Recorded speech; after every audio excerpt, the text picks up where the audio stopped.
నమస్తే అందరికీ. ఐఎమ్ చంద్రశేఖర్, మహాజన రాష్ట్ర సమితి ఆంధ్రప్రదేశ్.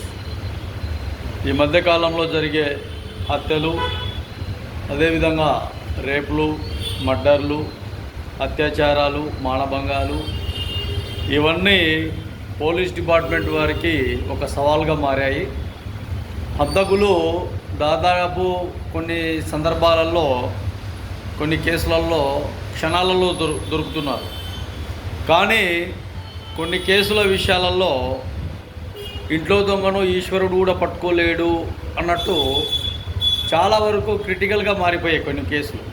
అంటే అవి పోలీసు వాళ్ళకు కూడా సవాల్గా మారాయి.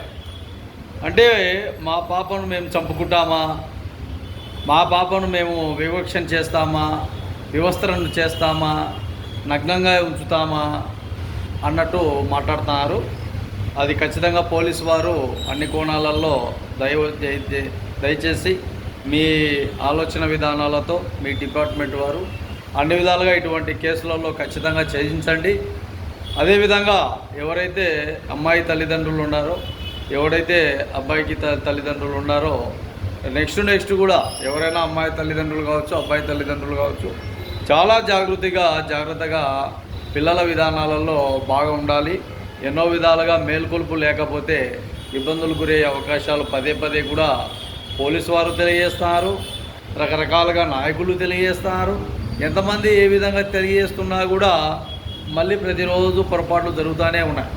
కాబట్టి అన్ని విధాలుగా ఎంతో విధాలుగా ప్రణాళికలతో పగడ్బందీగా మీ విధానాలు, తల్లిదండ్రుల విధానాలు, పబ్లిక్లో విధానాలు ఎక్కడ కూడా చెడుపు చేసే మార్గాలు లేకుండా మంచి అభిప్రాయాలతో ఉండే విధంగా యువత, మహిళలు కావచ్చు, అమ్మాయిలు కావచ్చు, అబ్బాయిలు కావచ్చు బాగా ఉండాలి, బాగా ఉండండి.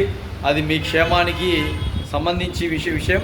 లేదంటే కొన్నిసార్లు ప్రాణాలు పూర్తిగా పోగొట్టుకునే అవకాశాలు, సందర్భాలు కూడా కొన్ని చోట్ల జరుగుతూనే ఉన్నాయి. కాబట్టి జాగృతిలో ఉండాలని కూడా ప్రతి ఒక్కరికి కూడా తెలియజేస్తాను.